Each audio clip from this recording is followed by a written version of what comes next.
Chapter 1. The Girl Who Smelled of Rain. The storm came fast the night Alara's life ended. She hadn't meant to be out this late. The delivery van had broken down 3 blocks from the estate, and her supervisor, already furious about her tardiness, had given her an ultimatum: walk the package to the address or don't bother coming back. So she'd walked, clutching the brown paper parcel against her chest, rain soaking through her cheap coat until she couldn't feel her fingers. The address led her past the iron gates of Old Town, where the streetlights flickered and died, where the cobblestones grew slick with something darker than rain, where the houses stood tall and silent, their windows black as drowned eyes. She should have turned back. But Alara had learned long ago that survival meant swallowing fear. It meant delivering packages to rich strangers who wouldn't remember her name. It meant ignoring the whispers about certain neighborhoods, certain families, certain doors that opened only after dark. The Ashvale estate rose before her like a cathedral carved from shadow. Gothic spires clawed at the storm clouds, gargoyles perched along the roofline, their mouths open in silent screams. The front door was 15 feet tall, made of black oak bound with iron, and when Alara knocked, the sound echoed like a gunshot. No one answered. She knocked again, harder this time, her knuckles raw. The package was addressed to the House of Ashvale, urgent medical delivery. She'd carried morphine before, insulin, cancer medications, things that couldn't wait. Things that meant someone inside was suffering. The door opened. Not all the way. Just a crack, wide enough for a sliver of pale face to appear. A woman's face, beautiful and bloodless with eyes like smoke. "You're late," the woman said. Her voice was silk and venom. "I'm sorry." "The van, leave it." Alara held out the package. The woman didn't take it. She stared at Alara instead, her gaze traveling from Alara's soaked hair to her muddy boots, lingering on the pulse at her throat. "You smell like rain," the woman said softly. "And something else. Something..." She inhaled, slow and deliberate. "Unusual." Alara stepped back. "The package. It's marked urgent. Do you know what's inside?" "No, I just deliver..." "Lies." The woman's smile didn't reach her eyes. "You opened it. I can smell the residue on your hands." Alara's stomach dropped. She had opened it, just to check, just to make sure the vials hadn't broken when the van hit the pothole. "I was careful. Nothing spilled. You touched medicine meant for the air of this house." The door swung wider. Behind the woman, the entrance hall stretched into darkness. Candles burned in iron sconces, their flames motionless despite the wind. "That makes you either very brave or very foolish." "I didn't mean..." "Come inside. I should go." "You should." The woman's smile sharpened. "But you won't, and somehow..." Alara knew she was right. She stepped over the threshold. The door closed behind her with the finality of a crypt sealing shut. The inside of the Ashvale estate smelled like old roses and older blood. The walls were lined with portraits of pale-faced men and women in clothing from centuries past, their eyes following Alara as she walked. The woman, she'd introduced herself as Morel, the house steward, led her through a maze of corridors lit only by candlelight. "The physicians can't help him," Morel said without looking back. 1,000 doctors. Specialists from Vienna, herbalists from Prague, blood workers from the old country. None of them understand what's wrong. "I'm not a doctor," Alara said. Her voice echoed off the vaulted ceiling. "I just deliver..." "You touch the medicine. That makes you part of this now." Morel stopped before a door at the end of the hall. "The heir is dying.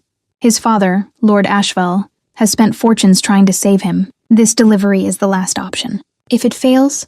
"What happens if it fails?" Morel's expression was unreadable. "War between the houses.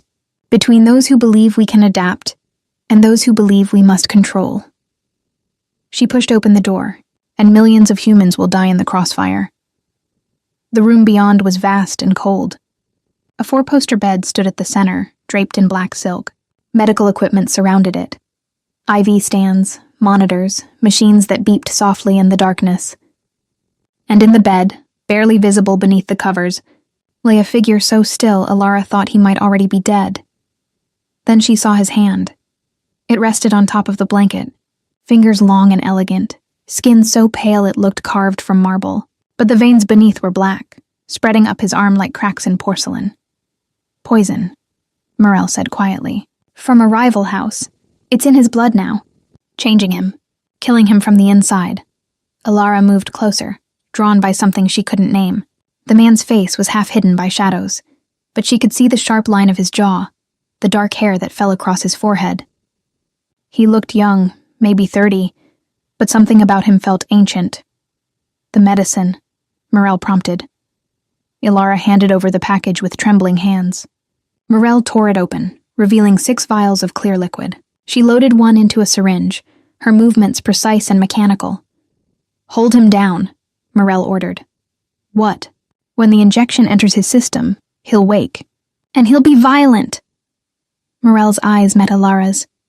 If you want to live, you'll hold him down. Alara's heart hammered against her ribs. This was insane. She should run. She should. Morel plunged the needle into the man's arm. For 3 seconds. Nothing happened. Then his eyes opened. They were black from corner to corner. Bottomless and furious. And when they locked onto Alara, she forgot how to breathe. He moved faster than sight. One moment he was lying down. The next he had Morel by the throat, lifting her off the ground. His lips pulled back from his teeth, revealing fangs. Long, sharp, real, and the sound that came from his throat was nothing human. Kale. Morel choked out. Kale, stop, she's just... But he wasn't listening. His gaze swung to Alara, and in that moment, she understood. Vampire. The word crashed through her mind like breaking glass. He was a vampire. They were all vampires, and she was prey. Kale dropped Morel and lunged. Alara didn't think. She grabbed the nearest vial and threw it. The glass shattered against his chest, liquid splashing across his skin, and he stopped mid-stride. His nostrils flared. His head tilted, predatory and curious. Then he collapsed. The silence that followed was deafening. Alara stood frozen, her pulse roaring in her ears, as Morel climbed to her feet and stared at the unconscious vampire lord. Impossible, Morel whispered. What did I? The medicine was supposed to take hours to work. Days, even. Morel knelt beside Kyle, checking his pulse, his breathing. But you, whatever you did, I just threw it at him. You healed him instantly. Morel's eyes were wide with something between awe and terror. Do you understand what that means? Alara didn't. But as she looked down at the vampire who'd nearly killed her, at the black veins already fading from his skin, she knew one thing with absolute certainty. Her quiet, wounded life was over. Chapter 2. The Blood. Alara didn't sleep that night. Morel had locked her in a guest room 3 floors above, Kale's chamber, a beautiful prison with velvet curtains and a bed she was too terrified to use. She'd spent the hours pacing, testing the door, locked, the windows, 30-foot drop, and trying to understand what had happened. The black veins had vanished within minutes of the liquid touching his skin. His breathing had steadied. His fever had broken, and when Morel had checked his blood, pricking his finger with a silver needle, watching the crimson bead form, she'd whispered something in a language Alara didn't recognize. Then she'd turned to Alara with an expression that made her blood freeze. You can't leave, Morel had said simply. Not until Lord Ashvale returns. That had been 8 hours ago. Now, as gray dawn light crept through the curtains, Alara heard footsteps in the corridor. Heavy, measured, accompanied by the whisper of fabric. The door unlocked with a soft click. Morel entered carrying a tray. Tea, bread, fruit. Normal things that felt surreal in this place. He's awake, Morel said, and he's asking for you. Alara's stomach twisted. You don't have a choice. Morel set down the tray. Eat. You'll need your strength. For what? For what comes next. Morel's expression softened slightly. I know you're frightened, but you saved his life. That matters here, more than you understand. Alara forced herself to eat, though the bread tasted like ash. When she finished, Morel led her back through the labyrinthine corridors, down spiral staircases that seemed to descend into the earth itself. The temperature dropped with each floor. The candles burned lower, and somewhere in the distance, Alara heard voices, dozens of them, speaking in hushed, urgent tones. "The house is gathering," Morel explained. "News of Cale's recovery has spread. Everyone wants to see the human who accomplished what 1,000 physicians could not. I didn't do anything. You touched him." Morel stopped before a different door than last night, this one carved with intricate symbols that seemed to move in the candlelight. "That's what they'll want to understand. How and why."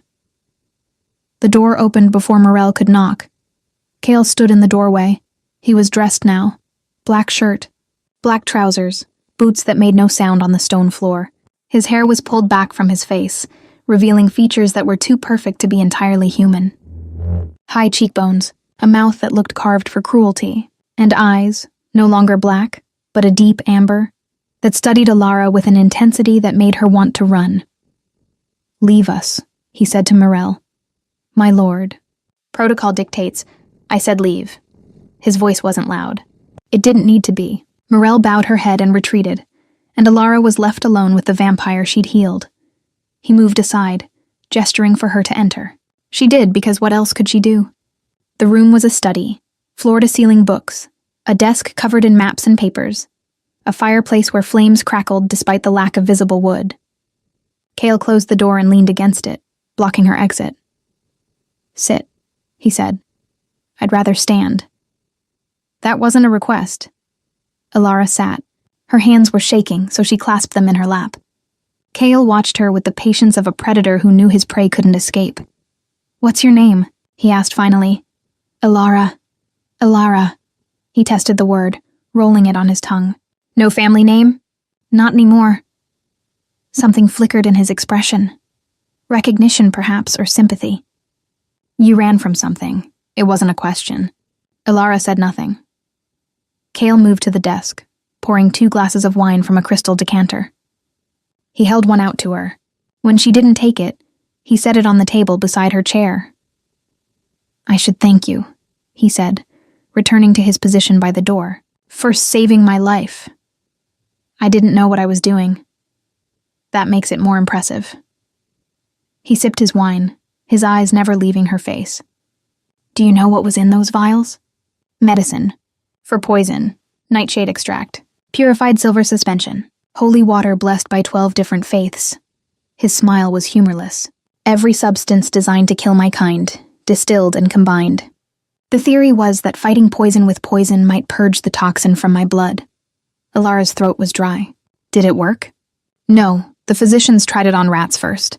Test subjects. They all died screaming." Cale set down his glass. "I was supposed to die screaming too." "That was the point. A mercy killing sanctioned by my father, because watching me transform into something monstrous was worse than losing me entirely." "But you didn't die." "No. Because you threw the vial at me instead of injecting it. Because it touched my skin instead of entering my bloodstream. Because..." He paused, studying her with renewed intensity. "Because you smell different than other humans." Alara stood abruptly. "I want to leave. I know." "You can't. You can't keep me here. I can. And I will." Cale crossed the room in 3 strides, moving with that inhuman speed that made her heart stutter. He stopped inches away, close enough that she could feel the cold radiating from his body. "Do you understand what you've done? The rival house, the Corvin, they poisoned me to start a war. My death was supposed to give them justification to attack. To claim my father broke the accords by allowing his heir to grow weak. But you healed me, which means there will be questions." "What kind of questions?"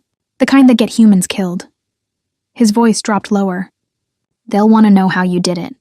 They'll want to study you, test you, dissect whatever makes you different. And when they're done, they'll kill you anyway, because you've seen too much." Fear lanced through her chest. "Then let me go. I won't tell anyone." "Too late. The house knows, which means the Corvin will know by nightfall." Cale's hand came up, his fingers brushing her jaw with surprising gentleness. "There's only one way to protect you now." "What?" "A blood oath. You become mine. Under my protection, bound to my house. They can't touch you without declaring war on the Ashvale line directly." Alara jerked back. "I won't." "You'll die if you refuse. I don't even know what that means." "It means I claim you." His eyes had darkened again, pupils blown wide. "I mark you as mine. My responsibility, my property, in the eyes of house law. I'm not property. No, but they'll treat you like it anyway. Kale's expression was unreadable. At least this way you live. Alara's mind raced. Every instinct screamed at her to run, but where? The door was locked. The windows were barred, and even if she escaped this room, there were dozens of vampires between her and freedom. What does the oath involve? She asked carefully. Blood, mine and yours, mixed and witnessed by the house. Kale's voice was clinical now, stripped of emotion. It creates a bond. You'll feel when I'm near. I'll feel when you're in danger, and your life becomes tied to mine. If I'm destroyed, the oath breaks. But until then, you're untouchable. And if I refuse, then I'll have Morel escort you to the gates, and you'll make it perhaps 3 blocks before the Corvin find you. It wasn't a choice. Not really, Alara lifted her chin, meeting his gaze. If I agree, I want something in return. Kale's eyebrows rose. You're negotiating? You said I saved your life. That has to be worth something. A slow smile curved his mouth, the first genuine expression she'd seen from him. What do you want? Answers. About what you are, what this world is, and, she hesitated, what I am, why the medicine worked on me. Done. Kale extended his hand. Do we have an agreement? Alara looked at his palm. Pale, elegant, marked with scars she hadn't noticed before. She thought about her apartment, her job, the life she'd been running from. She thought about the storm, the package, the moment she'd chosen to walk through those iron gates. Some part of her had known, even then, that there was no going back. She placed her hand in his. His fingers closed around hers, cold and certain. Then let's begin, Kale said. Chapter 3. The Binding. The ceremony took place in the Hall of Witnesses. Alara had expected something private, a quiet ritual in Kale's study, perhaps, witnessed only by Morel. Instead, she found herself standing in a chamber that could have held 100 people, surrounded by vampires whose eyes glittered like cut glass in the candlelight. They lined the walls, silent and watchful. Men in dark suits, women in gowns that looked centuries old, all of them impossibly beautiful, impossibly still, their faces revealing nothing as Kale led Alara to the center of the room. A stone altar waited there, carved with the same moving symbols she'd seen on the door. Kale positioned her before it, his hand steady on her elbow despite the tremor running through her body. Don't be afraid, he murmured, too low for the others to hear. The pain will be brief. That didn't help. Morel emerged from the crowd, carrying a silver bowl and a knife with a blade that gleamed red in the firelight. She set them on the altar with practiced precision, then stepped back, her expression carefully neutral. Kale released Alara's arm and turned to face the assembled vampires. I invoke the right of claim, he said. His voice carried through the hall without effort, resonating off the vaulted ceiling. This human has rendered service to the House of Ashvale. She has touched my blood and brought me back from the edge of corruption. By ancient law she has earned protection. Murmurs rippled through the crowd. Alara caught fragments. Unprecedented. The girl. Lord Ashvale won't approve. But Kale's raised hand silenced them. I claim her as bound servant. Her life becomes my responsibility. Her safety becomes house law. He paused, his gaze sweeping the room. Does any here challenge my right? The silence stretched. Alara's heart hammered so hard she thought it might burst. Then, from the back of the hall, a voice spoke. I challenge. The crowd parted. A man stepped forward. Tall, broad-shouldered, with silver hair and eyes like winter ice. He wore authority like a cloak, and when he moved, the other vampires bowed their heads. Kale's jaw tightened. Father, Lord Ashvale. The vampire lord studied Alara with the detachment of someone examining an insect. His gaze traveled from her worn boots to her tangled hair, lingering on the pulse at her throat. When he finally spoke, his voice was colder than his son's had ever been. You would bind yourself to this creature? He asked Kale. A human with no name, no family, no value beyond blind luck? She saved my life. She delayed your death. There's a difference. Lord Ashvale moved closer, circling Alara like a shark. The poison is still in you, Kale. Dormant, perhaps, but not gone. Whatever she did bought you time, nothing more. Then I'll use that time as I see fit. To waste house resources protecting a mortal? Lord Ashvale stopped in front of Alara, so close she could see the gold flecks in his eyes. Tell me, girl, what makes you worth protecting? Alara's mouth was dry. Every instinct told her to look away, to submit, but something in Cale's earlier words echoed in her mind. They'll treat you like property anyway. She met Lord Ashvale's gaze. I don't know, she said quietly. But your son thinks I am, and he's the one who was dying. Silence fell like a guillotine blade. Then Lord Ashvale laughed, a sound like breaking ice. She has spine, at least. He turned to Cale. Very well. Bind her if you must, but understand this. When the Corvin come asking questions, she becomes your liability. Not mine. I understand. And when they demand proof of what she did, you'll provide it, even if it means cutting her open to find answers. Cale's expression didn't change. She's under my protection. That means all of her. Then you're a fool. Lord Ashvale stepped back, gesturing to Morel. Proceed. Let's see if she survives the binding. The words sent ice through Alara's veins. What does he mean, survives? Cale took her hand again, his grip firm. The blood oath requires balance. You'll take some of mine. I'll take some of yours. If your body rejects it... He didn't finish. People die from this? Weak people. People whose blood isn't compatible with our kind. His thumb brushed across her knuckles. But you're different, remember?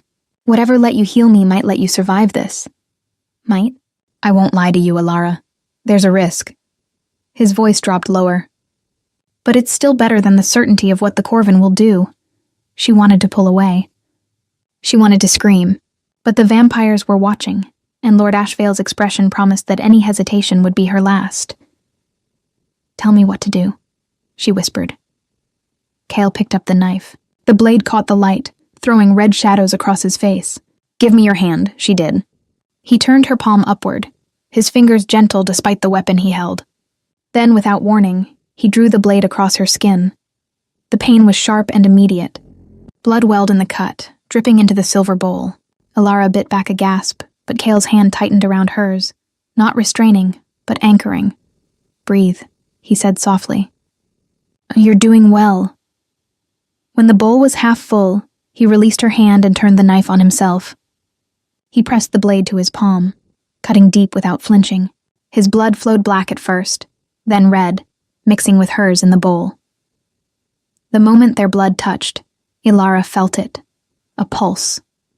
A connection, like a string pulled taut between them, vibrating with energy she couldn't name. Cale felt it too. His eyes widened fractionally, and for the first time, she saw surprise flicker across his face. Impossible, he breathed. What? But he didn't answer. He lifted the bowl, tilting it to his lips, and drank. 3 swallows, measured and deliberate. Then he held it out to her. Your turn. Alara stared at the mixture, dark and viscous. Nothing like the blood drives at the hospital where she'd volunteered once. This looked alive, hungry. I can't... You must. Kyle's voice was urgent now. The oath requires reciprocity. If you don't drink, the bond breaks, and everyone here will know you refused. What happens then? Then my father was right. You're not worth protecting. The vampires leaned forward, their attention sharp as knives. Alara could feel their hunger, their curiosity, their anticipation of her failure. She thought about the storm, the van breaking down, the choice to walk through those gates. She thought about how her life had already been over before she'd arrived. Alara took the bowl. She lifted it to her lips, and she drank. The blood burned going down, not with heat, but with cold. It spread through her chest like frost across glass, racing down her arms, her legs, her spine. She gasped, the bowl slipping from her fingers, and Cale caught her before she fell. Stay with me, he commanded. His face swam in her vision, sharp and blurred at once. Alara, look at me, she tried. But the world was spinning, and the cold was everywhere, and she could feel something changing inside her. Something fundamental and irreversible. The last thing she saw before darkness took her was Cale's expression. He looked terrified. Chapter 4. Waking. Changed Alara woke to the smell of rain and something darker, Iron and earth and ancient stone. Her body felt wrong. Too light, too sensitive. The silk sheets beneath her registered every thread, every microscopic imperfection. The candle flame across the room seared her vision like a spotlight, and somewhere below she could hear voices. Dozens of them, speaking in whispers that somehow reached her clearly. She's been unconscious for 2 days. The bond should have killed her.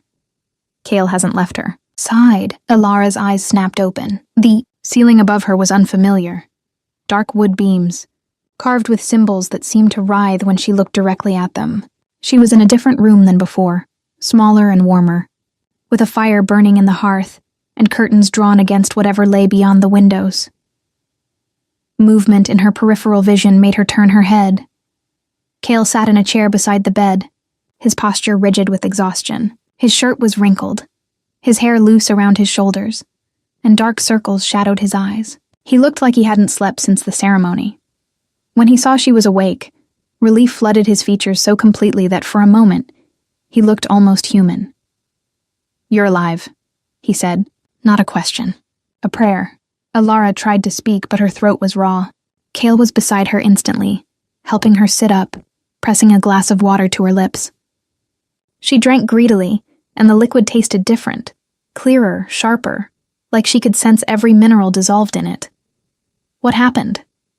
Her voice came out hoarse. The blood oath. Kyle set the glass aside, his hands careful on her shoulders. "Your body fought it. For 2 days, you burned with fever while the bond tried to take hold. We thought—" He stopped, his jaw tightening. "My father wanted to end it. Said it was kinder than letting you suffer. But you didn't let him." "No." His eyes met hers, and in them she saw something raw and unguarded. "I told him if he touched you, he'd have to go through me." The weight of those words settled between them. Alara wanted to ask why. Why he'd protected her. Why he'd risked his relationship with his father. Why any of this mattered to a vampire who'd nearly killed her 3 nights ago. But before she could speak, a wave of dizziness crashed over her. Cale caught her, steadying her against him. "Easy, the bond is still settling. You'll feel disoriented for a while." "I feel everything." Alara pressed her hands to her temples. "The voice is downstairs. The fire." "I can hear your heartbeat." She stopped. "Wait, you have a heartbeat?" "Barely. Once every few minutes." His expression shifted to clinical curiosity. "What else do you feel?" "You." The word came out before she could stop it. "I feel you. Like there's a thread between us, pulling tight. That's the bond." Cale released her carefully, giving her space. "It connects us now. You'll always know where I am, roughly, and I'll know if you're in danger. Can you hear my thoughts?" "No, it's not that intimate." He paused. Usually, there have been cases, rare ones, where blood oaths created deeper connections. When the compatibility was exceptionally strong." Cale stood, moving to the window. "But that requires something beyond simple survival. It requires—" He trailed off, his back to her. "Requires what?" "A resonance. Between souls, if you believe in such things." His voice was carefully neutral. "Which I don't." Alara studied him. The rigid line of his shoulders, the way his hands gripped the windowsill like it might anchor him. She remembered his expression during the ceremony, right before she'd collapsed. The terror in his eyes. "You felt it too," she said quietly, "when our blood mixed." Something happened. Kyle didn't answer immediately. When he finally turned, his face had returned to that careful mask of control. "What happened is that you survived something that should have killed you. Again. Which brings us back to the question everyone wants answered. What am I?" "Precisely." He crossed back to the bed, settling into the chair with predatory grace. "I've spent 2 days researching while you slept. Every text in our library, every account of humans who've survived blood oaths. The answer is always the same. They were already different. Already touched by our world in some way. I'm not special. I'm just a delivery girl who healed a vampire prince with a single touch. Who survived drinking ancient blood. Who created a bond so strong it defied centuries of established law." Kyle leaned forward, his elbows on his knees. "Tell me about your family." "I don't have family. Everyone has family. Even if they're gone." Alara looked away. The memories were old wounds, carefully buried. "My mother died when I was 12. Cancer. My father. She swallowed. He blamed me, said I'd cursed her somehow, that everything I touched withered. He gave me to the state when I was 15. Did things wither? Cale's voice was soft now. When you touched them? No, he was just drunk and grieving and... She stopped. Why does it matter? Because vampires aren't the only creatures that walk the night. There are others. Witches, seers, humans with bloodlines that trace back to things older than memory. Cale's gaze was intent. Your father might have been right in his way. If you carry old blood, it would explain the healing, the survival, the bond. I'm not a witch, probably not, but you're something. He reached out slowly, giving her time to pull away, and took her hand. His thumb pressed against her pulse point. Your heart is racing. From fear or something else? Both, Alara thought, because his touch sent electricity up her arm, and the thread between them pulled taut, and she could feel his presence like warmth against her skin. I want to test something, Cale said. It might hurt. Everything here hurts. His mouth quirked, almost a smile. Fair. He lifted her hand, studying the cut across her palm. It had healed completely, leaving only a thin white scar. The bond should have given you accelerated healing. Let's see how accelerated. Before she could ask what he meant, he reopened the cut with his thumbnail. Pain lanced through her palm, blood-welled, bright red, and Alara gasped, but even as she watched, the wound began to close. Flesh knitting together, skin sealing, until 30 seconds later, only another scar remained. Cale's expression had gone very still. That's not normal, Alara said. No, that's... He released her hand, standing abruptly. That's a problem. Why? Because the Corvin will hear about this. They probably already have. My father's household isn't as secure as he thinks. Kyle began pacing, his movements tense. They'll want you. For experiments, for breeding, for whatever purpose humans with accelerated healing might serve. And when they come for you, a bell tolled somewhere in the house. Deep and resonant, shaking the walls, Kyle froze. No, what is it? The warning bell. Someone's at the gates. He moved to the door, throwing it open. Mirelle stood in the corridor, her face pale. They're here, she said. The Corvin. They're demanding entry under the Accords. They say they have questions about the girl. Cale's hands clenched into fists. How many? 20. Led by Marcus Corvin himself. Stall them. Tell them I'll receive them in the formal hall in 1 hour. My lord, they won't wait. Then make them. Kyle's voice dropped to something dangerous. I need time to prepare her. Mirelle bowed and disappeared. Cale turned back to Alara, and for the first time since she'd woken, she saw genuine fear in his eyes. Listen carefully, he said. What happens in the next hour will determine whether you live or die. Do you trust me? Alara thought about the blood oath, the bond thrumming between them, the way he'd stayed beside her for 2 days while she fought for survival. I don't have much choice. No, Cale agreed, but I'm asking anyway. And somehow, despite everything, Alara found herself nodding. Then let's get you ready, Kyle said, to meet the monsters. Chapter 5. The Corvin. Arrive Cale dressed her like a doll, not in silk or finery. That would have been a lie, and vampires could smell deception. Instead, he brought simple clothes, black trousers, a white shirt, boots that actually fit. But he fastened each button himself, his fingers quick and impersonal, while speaking in a low, urgent voice. Don't look them in the eyes. Don't speak unless asked a direct question. Don't show fear, they feed on it. He pulled her hair back, securing it with a leather tie. And whatever you do, don't let them touch you. What if they try? They won't. Not while I'm standing. Cale stepped back, assessing her. You're bound to me now. That makes you house property. Touching you without permission would be grounds for challenge. Challenge? A duel. To the death. His expression was grim, which is exactly what Marcus wants. An excuse to kill me and claim you simultaneously. Alara's stomach churned. Why does he want me so badly? Because you're an anomaly. And in our world, anomalies are either weapons or threats. Cale moved to a cabinet, removing a small silver pendant on a chain. This is iron, blessed with salt and rosemary. It won't stop a vampire, but it might slow one down long enough for you to run. He fastened it around her neck, his fingers brushing her throat. The contact sent a shiver through the bond, and she felt his awareness of her spike. Sharp and sudden, like he'd been burned. He pulled back quickly. The bond is getting stronger. Try to keep your emotions neutral. They'll sense agitation. I'm terrified. How am I supposed to focus on me? Cale's hand settled on her shoulders, anchoring her. Feel the thread between us. Use it as a tether. No matter what happens down there, remember, you're mine. They can't have you. The possessiveness in his voice should have frightened her. Instead, it steadied something in her chest. A knock at the door. Mirelle entered, her expression tight. They're in the hall. Lord Ashvale is with them. He's not pleased. Cale's jaw set. Of course he isn't. He offered Alara his arm.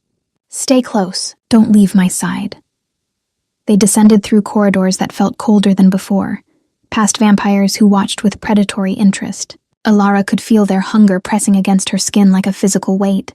The bond pulled taut, and she realized Cale felt it too, his protective instinct flaring in response to her fear. The formal hall was twice the size of the Hall of Witnesses. Columns rose like stone trees supporting a ceiling lost in shadow. Candles burned in iron chandeliers, casting everything in amber light. And at the center, arranged like opposing armies, stood two groups of vampires. On one side, Lord Ashvale and his house. Mirelle, the steward. A dozen others, all wearing expressions of carefully controlled disdain. On the other, the Corvin. They were beautiful and terrible in equal measure. Men and women dressed in deep crimson and black, their faces sharp as blades. But at their center stood a vampire who commanded attention like gravity itself. Marcus Corvin. He was tall, taller than Cale, with dark hair shot through with silver and eyes the color of old blood. Scars marked his face, deliberate and ritualistic, forming patterns that seemed to shift when Alara looked directly at them. Power radiated from him like heat from a forge. When his gaze landed on Alara, she felt it like a physical blow. So, Marcus said, his voice smooth as silk over steel, this is the human who accomplished what 1,000 physicians could not. Cale's hand tightened on Alara's arm. She is under my protection, bound by blood oath, witnessed by House Ashvale. We don't dispute the oath, young prince. Marcus descended from the dais, his movements liquid. We merely wish to understand how a mortal delivery girl succeeded where trained blood workers failed. Surely you can appreciate our curiosity. Your curiosity isn't my concern, no? Then perhaps the Accords are. Marcus stopped 10 feet away, just beyond the range of immediate violence. The treaty that keeps peace between our houses requires transparency, especially regarding matters that might affect the balance of power. Lord Ashvale spoke for the first time, his voice cold. My son's recovery affects no balance. It merely restores what the Corvin attempted to destroy. Attempted? Marcus's smile was all fangs. We had nothing to do with Cale's poisoning, though we admit to being fascinated by the method. Silver-laced nightshade suspended in holy water, delivered through a blood servant. Quite ingenious. You just described your house's signature technique, Kyle said flatly. Coincidence. There are many who wish the Ashvale line ended. Marcus's attention returned to Alara, assessing her like livestock. But this girl, she's the real mystery, isn't she? Tell me, child, what are you? Alara's throat was dry. She felt Cale's warning through the bond. Don't speak. She's human. Cale answered for her. Nothing more. Human. Marcus laughed softly. Humans don't survive blood oaths with princes. Humans don't heal necrotic poison with a touch. Humans don't create bonds strong enough that we can feel the resonance from here. He took a step closer. She smells different too. Rain and copper and something older. Something that shouldn't exist. That's close enough, Cale warned. But Marcus wasn't looking at him anymore. His eyes were locked on Alara, ancient and knowing. You don't know what you are, do you? Poor thing. Stumbling through life, wondering why everything you touch either withers or blooms. Why people look at you and feel uneasy. Why your father gave you away. Alara's breath caught. How did he? Oh yes, we investigated. Marcus's smile widened. Your mother died young. Your father drank himself to death 3 years later, raving about curses and bad blood. You've been alone since then, invisible, forgotten. He paused. Until you walked into this house. Enough, Cale snarled. But here's what I find most interesting. Marcus ignored him, circling now, forcing Alara to turn to keep him in sight.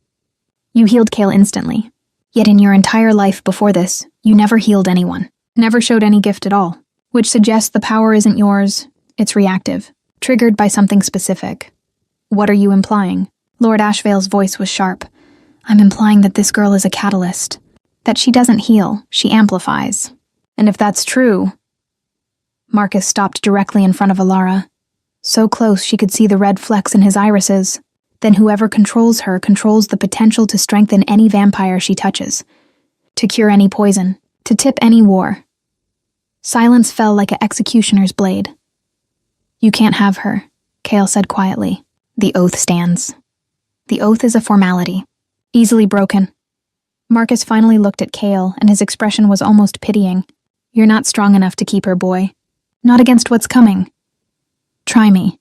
Marcus considered him for a long moment. Then he smiled, genuinely this time with something like respect. Very well. A test, then, to prove she's worth protecting. He gestured, and two of his vampires stepped forward, dragging something between them. A body. Human. Male. Unconscious but breathing. They dropped him at Alara's feet. This man is dying, Marcus said. Vampire venom in his blood. 30 minutes, perhaps less. If your girl can heal him, if she can prove her gift works on more than just you, then we'll honor the oath. We'll leave her in your care. And if she can't? Cale asked, though his tone said he already knew. Marcus's smile turned sharp. Then the oath was made under false pretenses, and she comes with us. Chapter 6. The Testalara stared at the dying man, her heart hammering against her ribs. He was young, maybe 30, with dark skin and work-worn hands. Blood seeped from 2 puncture wounds on his neck, black veins spreading from the bite like cracks in porcelain. His breathing was shallow, labored, and even from where she stood, she could smell the venom corrupting his system. I can't, Alara whispered. You can. Cale's voice was low, meant only for her. Whatever you did for me, do it again. I don't know what I did. I just threw the medicine. Then touch him. Try. His hand found hers, hidden between their bodies. I'm here. Use the bond if you need to. Marcus watched them with the patience of a predator. The clock is ticking, Prince. Though I admit, watching you scramble is almost as entertaining as claiming the prize. Lord Ashvale spoke from across the hall. Cale, don't let her... Quiet, father. Cale's voice was steel. He looked at Alara, and in his eyes she saw something unexpected. Belief. You survived my blood. You created a bond that shouldn't exist. You're stronger than you know. And if I'm not, then we fight our way out. His hand squeezed hers once, then released. But I don't think it'll come to that. Alara knelt beside the dying man. Up close, the damage was worse. The black veins had spread to his chest, his face. His eyes moved beneath closed lids, and she heard him whimper softly. Whatever poison was in him, it was burning him from the inside out. She placed her palm against his forehead. Nothing happened, the vampires murmured. Marcus's smile widened. Cale's tension spiked through the bond like a knife. Alara closed her eyes, trying to recall that moment in Cale's room. The vial shattering, the liquid hitting his skin. The way something had shifted in the air, like a door opening. You're not trying to heal him, a voice whispered in her mind. You're trying to force it. Her eyes snapped open. The voice hadn't been hers. It had been me, Cale's voice echoed through the bond. The connection works both ways now. Stop thinking. Just feel, Alara's breath caught. She looked across the circle and found Cale watching her, his expression intense. The thread between them hummed with energy, and she realized he was right. When she'd healed him, she hadn't been thinking. She'd been reacting. Pure instinct, pure emotion, fear for his life, desperation to help, the overwhelming sense that she couldn't let him die. She looked down at the stranger and tried to summon those same feelings. But he was no one to her. Just another victim of the monsters surrounding them. How could she? Then feel for me, Cale's voice urged. This man dies, you come with the Corvin. They'll take you apart piece by piece until they understand what makes you different. I'll challenge Marcus to stop it and he'll kill me. Is that what you want? No. God, no. The thought of Cale dying, of that cold, ancient presence winking out, sent panic through her chest. The bond flared, pulling tight, and suddenly she could feel him more clearly than ever. His fear for her, his determination, his absolute certainty that she could do this. Heat blossomed in her palm. The man gasped. His eyes flew open, brown and terrified, and the black veins began to recede. Slowly at first, then faster, the corruption pulling back from his extremities toward the bite mark. Alara pressed harder, and the heat intensified, spreading down her arm until her whole body felt like it was burning. The man's breathing eased. The black veins faded to gray, then disappeared entirely. Color returned to his face, and after 30 endless seconds he sat up, gasping and whole. Silence filled the hall. Then Marcus began to clap. Slow, deliberate, mocking. Impressive. Though I noticed she needed your help, Prince. The bond had to guide her. Which proves my theory. She's not a healer. She's an amplifier. And you just demonstrated how powerful that connection is. Cale's expression didn't change. The oath stands. She passed your test. She did. Marcus's smile was sharp, which makes her even more valuable than I thought. Do you understand what you've created? A human who can channel vampire power through touch, who can heal what we cannot, who could turn the tide of any conflict if properly controlled. She won't be controlled. No, Marcus gestured, and his vampires moved, not toward Alara, but spreading out, surrounding Lord Ashvale's forces. Here's another test, then. A real one. Surrender the girl peacefully, and we leave without bloodshed. Refuse, and we take her by force. Your father's house is old, Prince, but mine is larger, stronger. We will win. Lord Ashvale stepped forward, his voice cold with fury. You would violate the Accords over a human? The Accords were written before humans like this existed. Marcus's expression hardened. Power of this magnitude belongs to the house strong enough to claim it. That's always been our law. Then you'll have to go through me first, Cale said quietly. He moved between Alara and Marcus, his body a shield.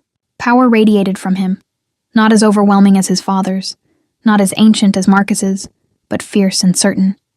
The vampires around them tensed, hands moving to weapons Alara hadn't noticed before. This was going to be a massacre. Run, Kyle's voice commanded through the bond. When the fighting starts, run for the east corridor. Morel will be waiting. I'm not leaving you. You have to. If they take you, I won't let them kill you for me. She felt his surprise ripple through the connection. Then something else. Something warm and complicated that made her chest ache. Stubborn human, he thought, and she almost laughed. Marcus watched their silent exchange with narrowed eyes. How touching, but sentiment won't save you. He raised his hand, and his vampires moved closer, fangs extending, eyes darkening to pitch black. Last chance, Prince. Give her up, or watch your house burn. No, so be it. Marcus's hand began to fall. The doors exploded inward. Everyone froze. Wood splinters rained down as a figure stepped through the ruined entrance, flanked by a dozen more vampires in armor Alara had only seen in history books. Old armor, Crusade era, with symbols etched in silver and gold. The figure threw back their hood. A woman, ancient beyond measure, with white hair and eyes like molten gold. When she spoke, her voice carried the weight of centuries. Enough. Marcus's expression flickered, the first crack in his composure. Lady Ashvale, I thought you'd retired from house politics. I had, until my grandson informed me that the Corvin were attempting extortion in my hall. The woman, Cale's grandmother, moved forward with lethal grace. Her gaze swept the assembled vampires, and they all, even Marcus, took an involuntary step back. The Accords stand. The blood oath stands. And if you wish to challenge my house's right to protect this human, Marcus Corvin, you will challenge me, not a boy barely 3 centuries old. The temperature in the room dropped 10 degrees. Marcus stared at her for a long moment. Then slowly he smiled. You haven't fought in 200 years, my lady. Are you certain you still remember how? Try me, Lady Ashvale said softly, and find out. The tension stretched like a wire about to snap. Alara could feel Cale's shock through the bond. He hadn't expected this, hadn't called for help. His grandmother had come of her own accord. Finally, Marcus laughed. Another time, perhaps. When the stakes are higher. He gestured to his vampires. We're leaving. But understand this. The girl's existence will not remain secret. Other houses will hear, and they will come. Let them, Lady Ashvale replied. Marcus sketched a mocking bow, then turned and strode from the hall. His followers melted away like shadows, until only the Ashvale remained. The silence that followed felt like the aftermath of a storm. Lady Ashvale turned to Alara, her golden eyes assessing. So, you're the human my grandson has bound himself to. Alara found her voice. Yes, my lady. Stand up, child. Let me see you properly. Alara stood on shaking legs. Lady Ashvale circled her once, twice, then stopped and tilted Alara's chin up with one cold finger. Interesting, she murmured. Very interesting indeed. She released Alara and looked at Kale. We need to talk, all of us, about what she is and what's coming. Grandmother, Later. First, we secure the house. Lady Ashvale's expression hardened. Marcus was right about one thing. War is coming, and this girl is the spark that will light it. Chapter 7. Secrets in the Archive Lady. Ashvale's private study was nothing like the rest of the estate, where the halls were gothic and cold. This room was warm, lined with books that smelled of leather and time, lit by a fireplace that crackled with actual wood. A desk sat beneath a window that looked out over gardens Alara hadn't known existed, and in the corner a grandfather clock ticked steadily, marking time in a house where time meant nothing. Alara sat in a chair that was too large for her, feeling like a child called to the headmaster's office. Kale stood behind her, one hand resting on the chair's back, protective, possessive. Lord Ashvale occupied the opposite corner, his expression stony, and Lady Ashvale moved through the room like she owned not just the space, but the air itself. Tell me everything, she said, pouring tea from a porcelain pot that looked older than nations. From the beginning. How did you meet my grandson? Alara glanced at Kale. He nodded slightly, so she told the story. The storm, the broken van, the urgent delivery to a house she'd been warned never to approach. The medicine, the vials, the moment Kale's eyes had opened and she'd known, truly known, that monsters were real. Lady Ashvale listened without interruption, her expression unreadable. When Alara finished, the old vampire set down her teacup with deliberate care. The poison was nightshade and silver, she said, not a question, combined with holy water, and delivered through a blood servant who'd been conditioned to resist detection. Classic Corvin assassination technique. They've used it 3 times in the last century, always successfully. Until now, Kale said quietly. Until now. Lady Ashvale's golden eyes fixed on Alara. Because this human touched you, and somehow reversed a corruption that should have been irreversible. Which brings us to the question Marcus so elegantly raised. What are you, child? I don't know, Alara said honestly. Nothing is ever just anything. Lady Ashvale rose, moving to a bookshelf. She ran her fingers along the spines, then selected a volume bound in dark leather. There are old stories. Legends we tell ourselves to explain the inexplicable. One such legend speaks of conduits. Conduits? Kale's interest sharpened. Humans born with the ability to channel supernatural energy. Not created. They have no power of their own. But they can amplify, redirect, or purify the power of others through touch. Lady Ashvale opened the book, revealing pages covered in cramped handwriting and strange diagrams. They're extraordinarily rare. Most die in childhood, their bodies unable to handle the energy flowing through them. Those who survive learn to suppress their gift, to hide what they are. Alara's mouth was dry. My mother. She died when I was 12. The doctor said it was cancer, but it came on so fast. 1 month she was healthy, the next. She was protecting you, Lady Ashvale said gently. Conduits often have one parent who carries dormant bloodlines. Old magic, diluted over generations. When the gift manifests in a child, the parent sometimes channels it away, takes the burden themselves. It kills them slowly, but it keeps the child safe until they're old enough to control it. Tears burned Alara's eyes. She knew? She knew what I was? If she was wise, yes. Lady Ashvale closed the book. And your father's reaction, his fear, his rejection, that fits too. He saw what you were and didn't understand. Blamed you for your mother's death when in truth she chose it. The room swam. Alara felt Cale's hand settle on her shoulder, anchoring her through the bond. His emotions bled through. Surprise, concern, and something protective that steadied her pulse. So I'm a conduit, Alara said when she could speak. That's why the medicine worked. Why I survived the blood oath. Partially. Lady Ashvale's expression grew troubled. But there's more. A normal conduit could amplify Cale's healing ability, yes. But the bond you created, that depth of connection, that requires compatibility on a level I've only seen once before. When? Cale asked. Lady Ashvale looked at him, and for the first time, Alara saw something like sorrow in those ancient eyes.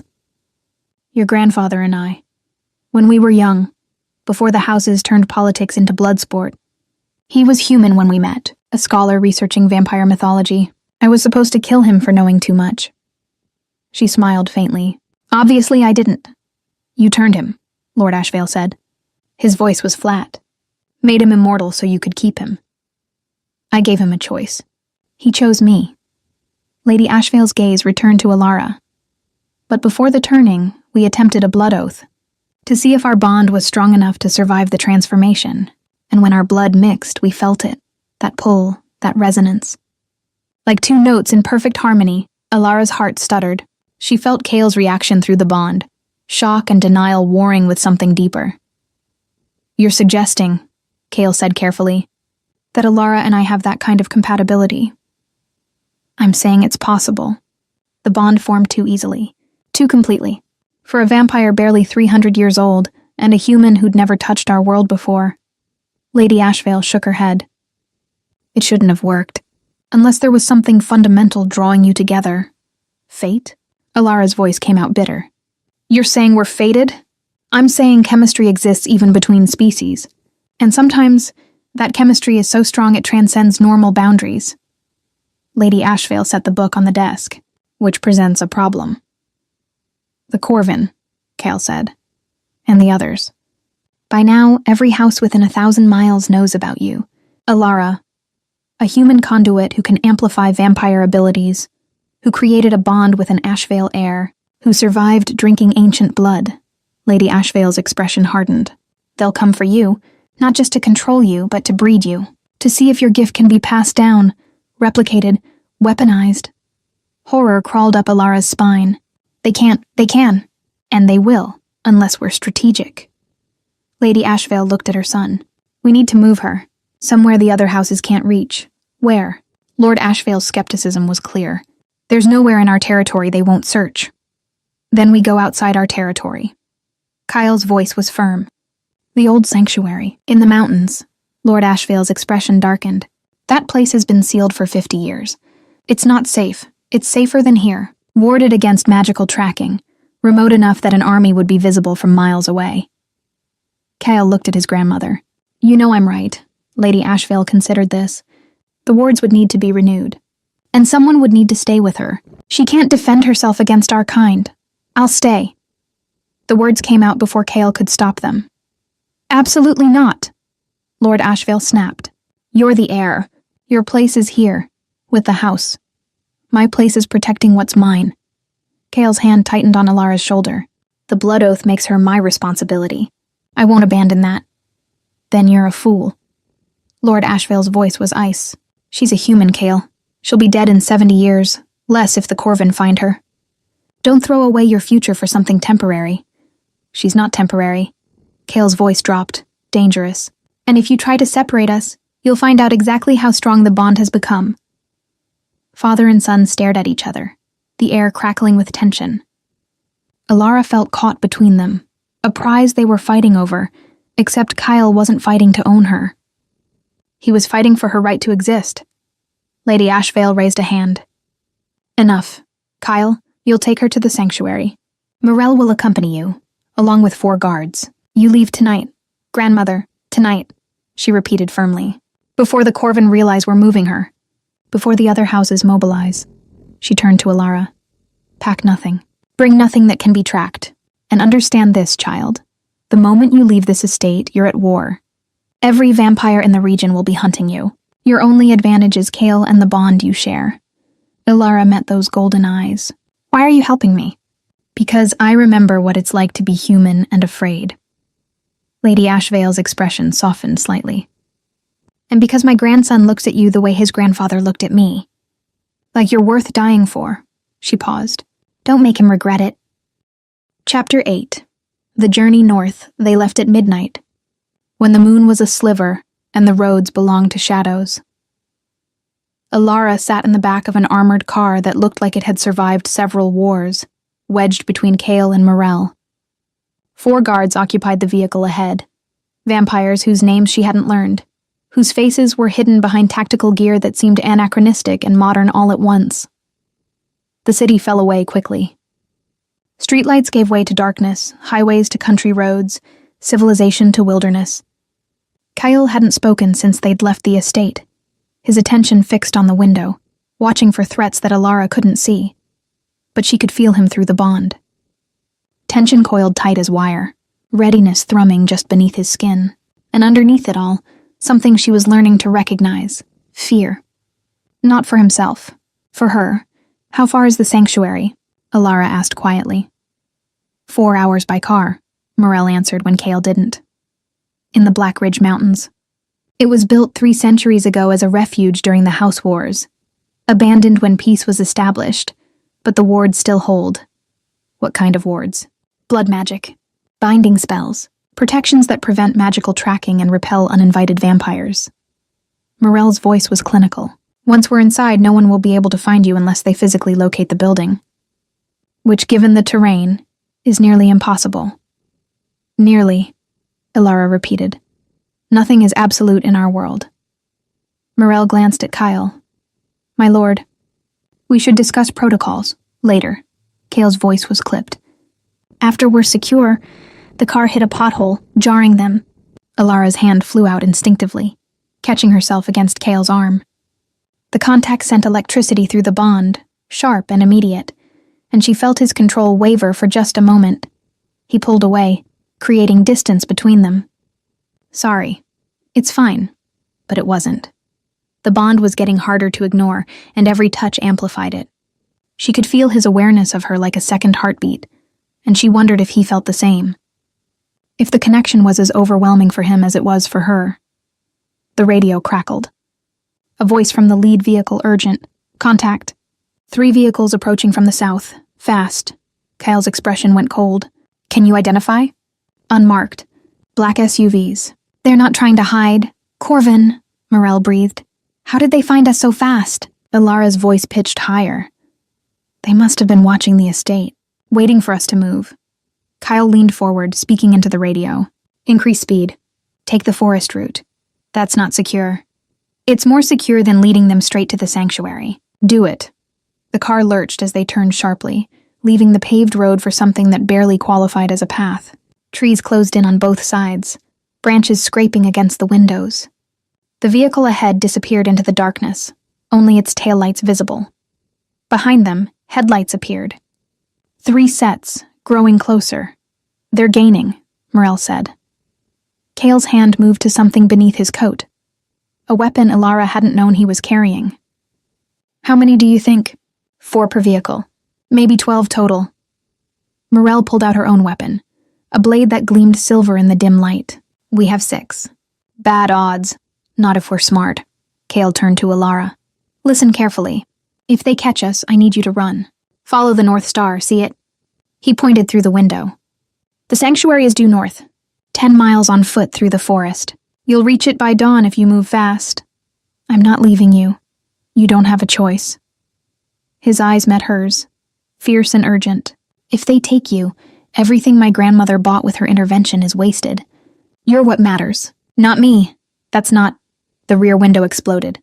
Glass sprayed inward. Morel threw herself over Alara, shielding her, as something whistled past. An arrow, Alara realized, embedded in the seat where her head had been.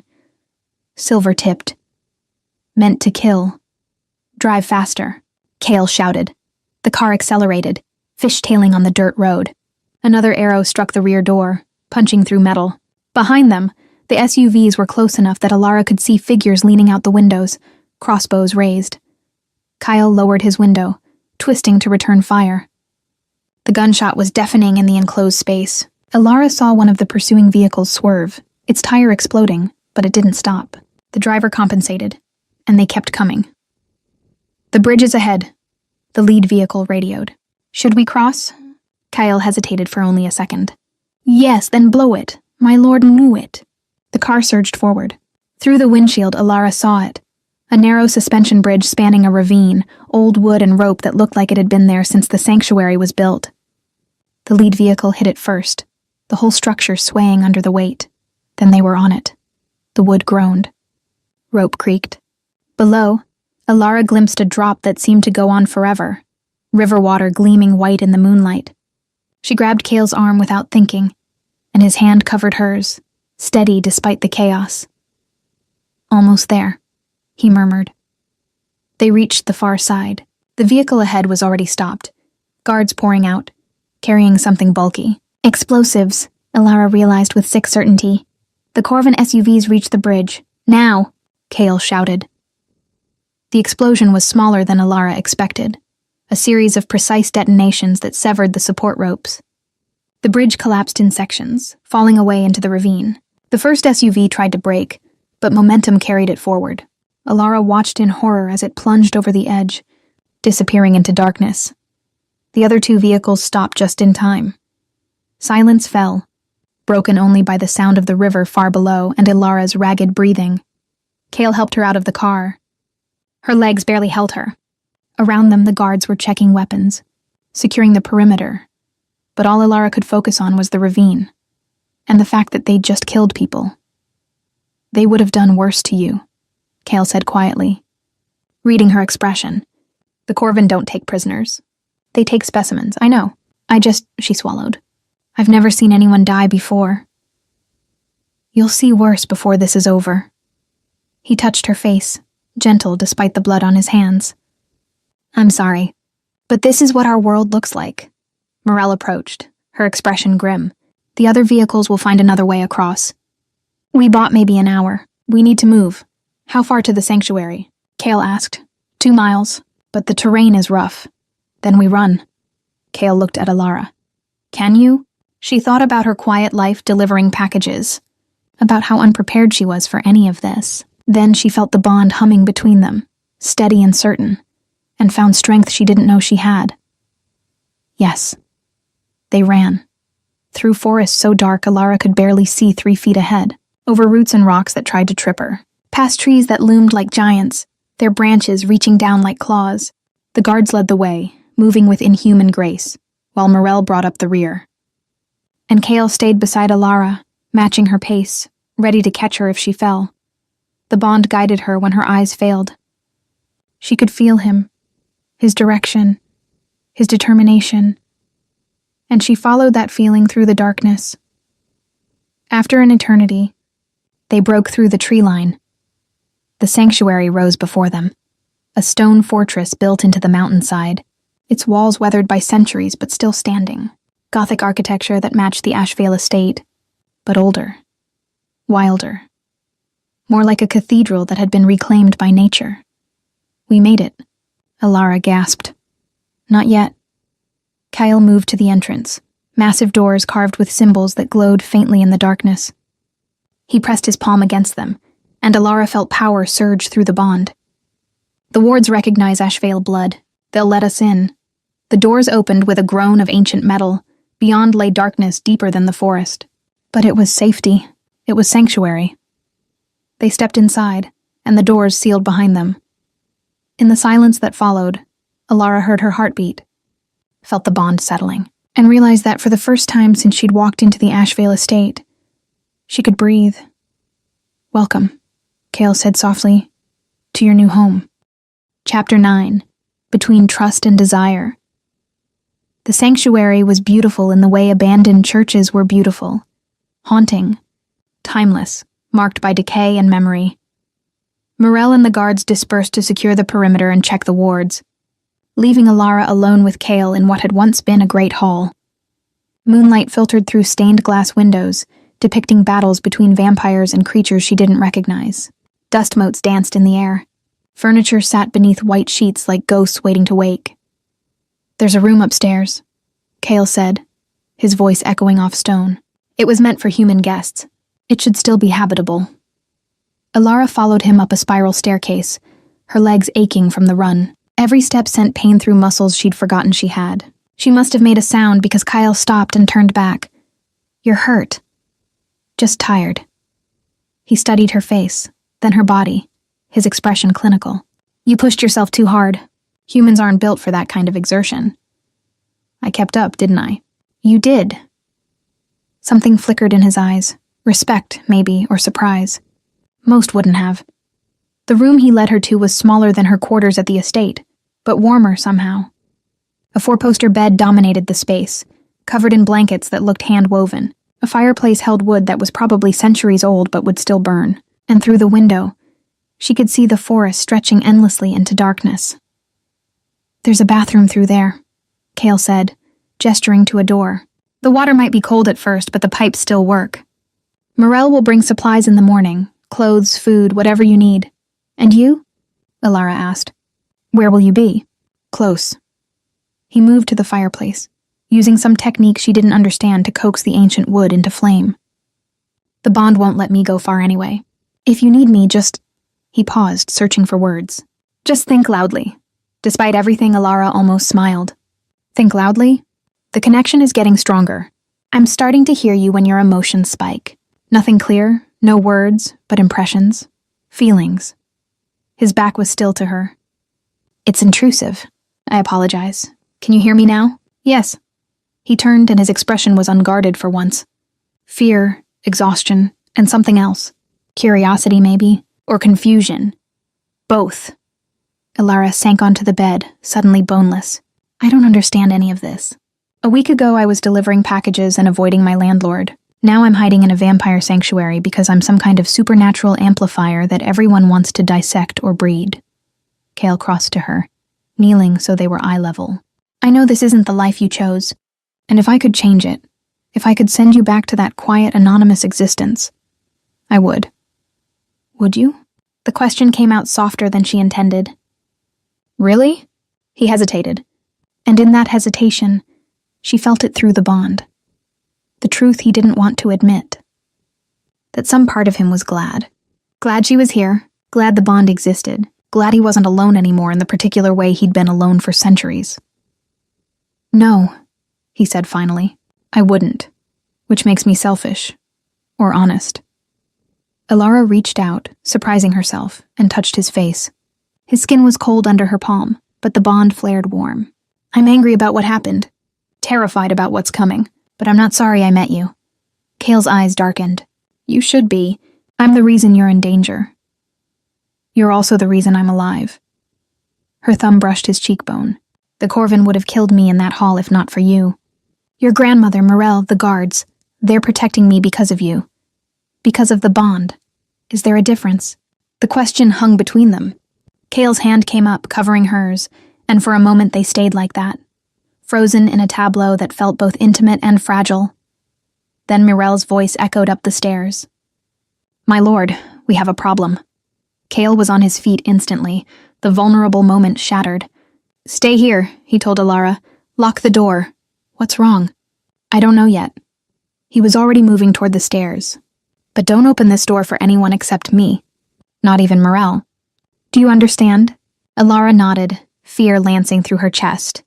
The moment he left, she locked the door and pressed her ear against it. Voices drifted up, urgent, angry. She caught fragments. Breach in the South Ward. Can't have tracked us this fast. Unless someone told them where to look. A traitor. They thought there was a traitor among them. Alara moved to the window, peering out at the forest. At first she saw nothing but darkness and trees. Then movement caught her eye. Figures in the distance, too far away to identify but moving with purpose. Coming closer, the Corvin had found them. Somehow, impossibly, they'd found them. She reached for the bond, sending a wordless warning. Kale's response came immediately. Acknowledgement, then a command that felt like iron. Stay in the room. Do not come down. But Alara could see what he couldn't from the hall. The figures weren't just approaching the front entrance. They were surrounding the sanctuary. Dozens of them, maybe more. moving into position like pieces on a chessboard. This wasn't just an attack. It was a siege. She needed to warn him. But if she left the room, if she broke the one rule he'd given her, a sound outside the window made her freeze, scratching, like claws on stone. Something was climbing the wall. Alara backed away from the window, her heart hammering. The scratching grew louder, closer, and then a face appeared in the glass, pale, inhuman, with eyes that reflected the firelight like an animal's. A vampire. Young by the look of him, but fast. He grinned at her through the window, mouthing words she couldn't hear, then smashed his fist through the glass. Alara screamed. The vampire reached through the broken window, his arm extending impossibly far, fingers grasping for her. She scrambled backward, tripping over the bed, falling hard. The pendant Cale had given her, iron and rosemary, burned cold against her chest. The vampire recoiled, hissing. The pendant was repelling him, but only barely. "Come here, little conduit," the vampire crooned. "Master Marcus wants you alive. Mostly alive. He didn't say anything about undamaged." Footsteps pounded up the stairs. The door burst open, not Cale, but one of the guards, a female vampire whose name Alara still didn't know. She took in the scene in an instant and launched herself at the window. The fight was brutal and brief. The guard was older, stronger, and within seconds she'd pulled the intruder through the window and snapped his neck. The body fell 3 stories, landing with a sickening crack. "More will come," the guard said, breathing hard. "We need to move you to the inner sanctum. Where's Kyle?" "Fighting at the main entrance. They hit us from 2 sides simultaneously." The guard grabbed Alara's arm. "Come, now." But before they could move, the door darkened. Another vampire stood there, one of their own guards, the one who'd been securing the north perimeter. He looked at Alara with an expression that made her blood freeze. "I'm sorry," he said, "but the Corvin offered me something I couldn't refuse." The female guard moved to intercept him, but he was ready. Silver flashed, a blade coated in something dark. He drove it into her chest and she gasped, collapsing. "Traitor," she choked. "Pragmatist." He stepped over her body, advancing on Alara. "Don't make this difficult. I'm supposed to deliver you intact." Alara felt the bond screaming. Cale knew something was wrong, was fighting his way toward her, but he was too far. Too slow. She was alone. The traitor lunged. Alara threw herself sideways, grabbing the only weapon she could reach, the iron poker from the fireplace. It was heavy, awkward, but when the vampire's hand closed on her arm, she swung with everything she had. The iron connected with his temple. He staggered, more surprised than hurt, and his grip loosened.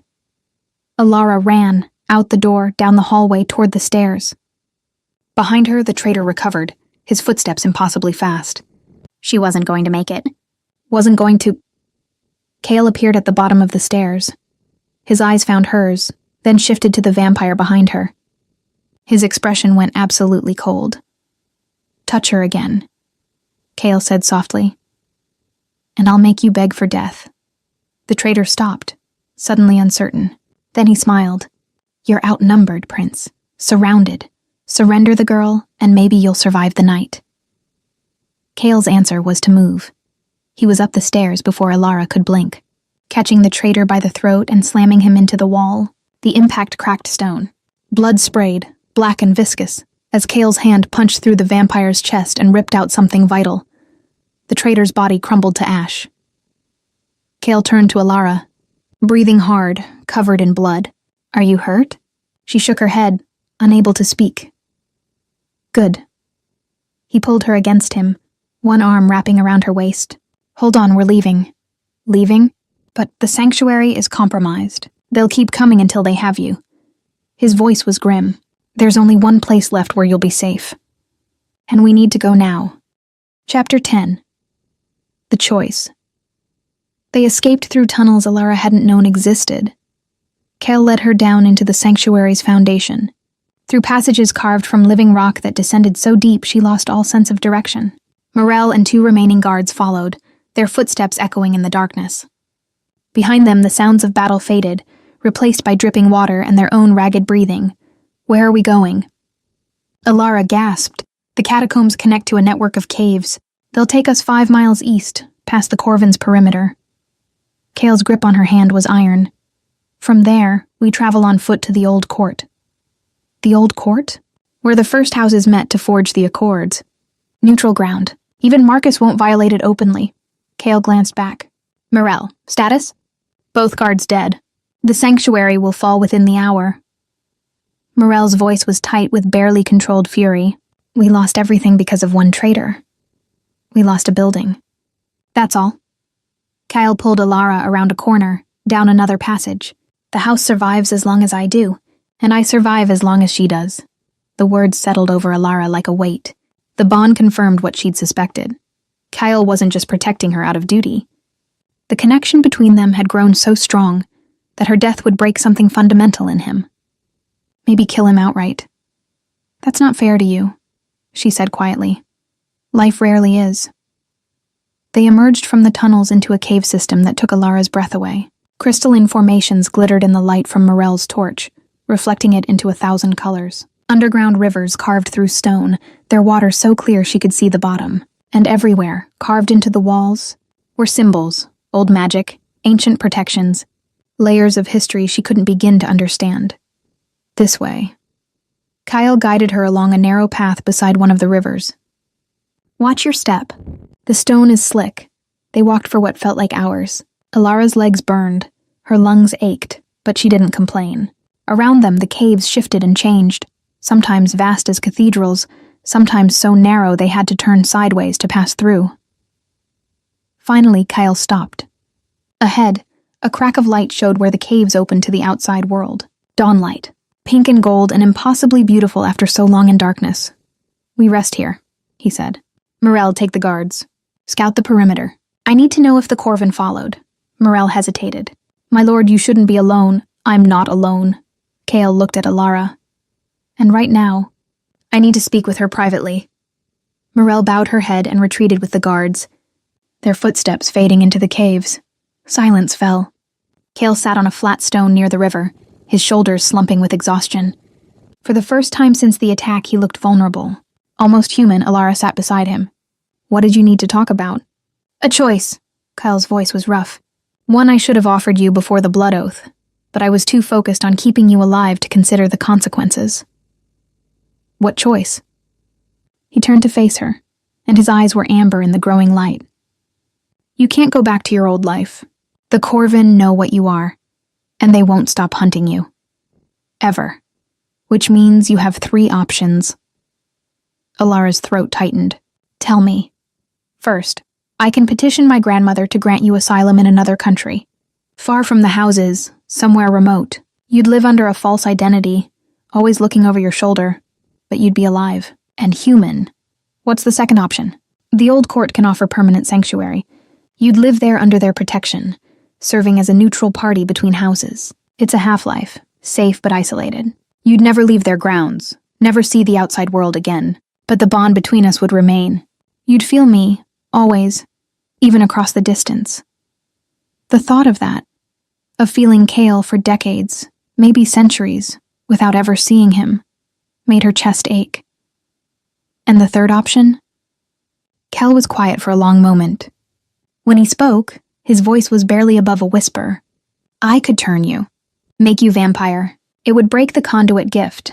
You'd lose the ability to amplify others, but you'd be strong enough to defend yourself. And we'd have... He stopped. We'd have time. Time, Alara repeated, centuries. If you wanted them. His hand found hers, their fingers intertwining. I know it's not what you planned. I know immortality sounds like a gift but feels like a curse. But Alara, his voice cracked. I don't want to lose you in 70 years. I don't want to watch you age and fade while I stay frozen. I want... What do you want? You. The word was raw. I want you. Not the conduit, not the political advantage, not the bond. Just you. Your stubbornness, your strength, the way you see through my walls. I want mornings and nights and arguments and silence. I want everything. Tears burned Alara's eyes. Kale, but I won't force it. That's why I'm giving you the choice. He lifted her hand to his lips, kissing her scarred palm. Choose exile and I'll arrange it. Choose the Old Court and I'll visit when I can. Choose mortality and I'll protect you until your last breath. Whatever you want, I'll give it to you. And if I choose you, her voice trembled, If I choose to turn, then I'll make you my equal. Not my servant, not my possession, my partner. We'll face the houses together, build something new together. You'll have immortality, but you'll also have freedom. And me, for as long as you want me. Alara looked at their joined hands, at the bond humming between them, stronger than ever, at the vampire who'd protected her, fought for her, offered her choices when he could have simply taken what he wanted. She thought about her old life, the loneliness, the running, the sense that she'd never quite belonged anywhere. She thought about her mother, who'd sacrificed herself so Alara could live. And she thought about the woman she could become if she was brave enough to reach for it. I need you to promise me something first, she said. Anything.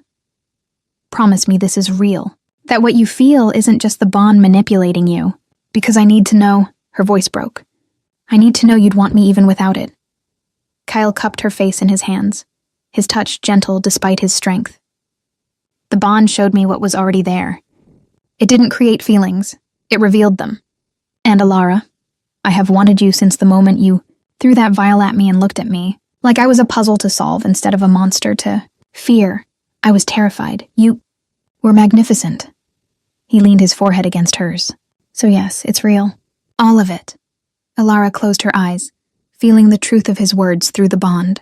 No deception, no manipulation, just raw, honest emotion that mirrored her own. Then turn me, she whispered. Make me yours. Make me strong enough to stand beside you. Kale pulled back, searching her face. You're certain? I've never been more certain of anything. It will hurt. The transformation. I don't care. Alara's hand found the back of his neck, pulling him closer. I choose you, Kale. I choose us. I choose this life, whatever it becomes. Something fierce and possessive flashed in his eyes. Then I claim you. Not as bound servant, but as chosen mate. As equal and partner and... He stopped, swallowing hard. As the woman I love. The words hung in the air between them, precious and fragile. I love you too, Alara said, and felt the bond sing. Kyle kissed her then, deep and claiming and desperate. And when he pulled back, his fangs had extended, sharp and ready. Last chance to change your mind, he murmured against her lips. Stop stalling. He laughed, a sound she'd never heard from him before, warm and young. Then he tilted her head, exposing her throat. This is going to hurt, he warned. I know. His fangs pierced her skin. Pain exploded through her body, white-hot and all-consuming. But underneath it, she felt Kale's presence flooding through the bond, wrapping around her, anchoring her through the agony. His venom spread through her veins like liquid fire, and she felt her human body begin to die. And in its place, something new was born.